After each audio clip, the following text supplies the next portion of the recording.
The volcano first erupted on April 9, 2021, displacing approximately 20,000 persons, with some 6,000 currently in public shelters and thousands more in private facilities. The entire island remains covered in ash as its inhabitants cope with limited potable water. It is the beginning of significant economic and social setback, even as the environmental impact has also affected neighboring islands, including St. Lucia, Antigua, Barbados, and Grenada. With further eruptions expected, these countries have turned to the international community, asking for tangible help in the face of an outpouring of solidarity and support. It is in response to this need for help that the United Nations has teamed up with the government of St. Vincent and the Grenadines to launch the US $29.2 million global funding appeal. Speaking during the virtual launch on Tuesday, UN Resident Coordinator for Barbados and the Eastern Caribbean assured that those affected can count on the UN as a partner to ensure a swift response to the crisis and for a resilient recovery. What I want to say, and I feel it's important here, is that we are dealing with a crisis within the COVID crisis.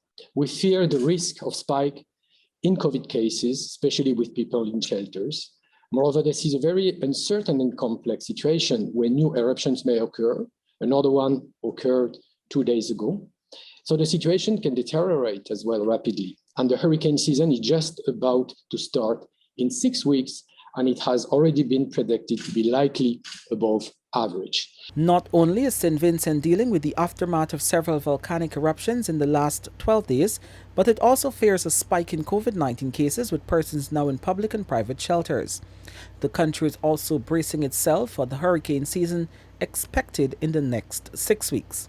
Announcing the call for action, the UN resident coordinator said global support is needed to respond to a growing humanitarian crisis. We have no time to lose, as we have to prevent a multiple crisis scenarios. It is with this in mind that, along with my colleagues from the UN team from Barbados and the Eastern Caribbean, and with Prime Minister Gonsalves here today, we make an urgent appeal to ramp up international solidarity and support for St. Vincent and the Grenadines and the other affecting neighboring countries. The UN has already given US $2 million to support St. Vincent. A more somber Dr. Ralph Gonsalves, the Prime Minister, reflected on the thriving economy and society of St. Vincent prior to the volcano eruption, a volcano that had been dormant for over 40 years. Dr. Gonsalves said he is hopeful, although development and living standards have been set back by several decades. Now, what do we do?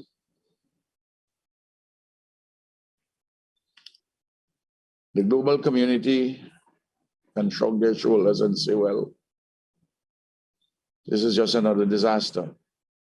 Life goes on. I have a more optimistic view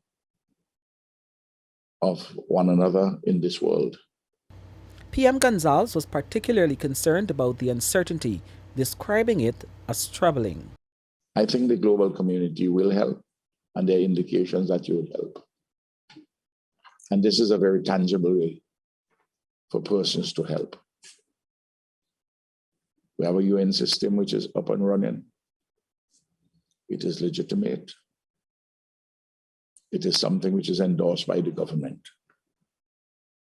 Similarly, the Organization of Eastern Caribbean States, they have a platform for assistance. So too, SIDEMA, and our own government has its disaster relief fund, and its missions overseas have set up accounts and platforms for persons to assist. He promised full accountability for all assistance, financial and otherwise, being given to St. Vincent. He also thanked the British monarchy and all other regional and international governments for their support. The UN also has its own coordinated and transparent framework through which contributors and donors will work. For the newsroom, Kurt Campbell.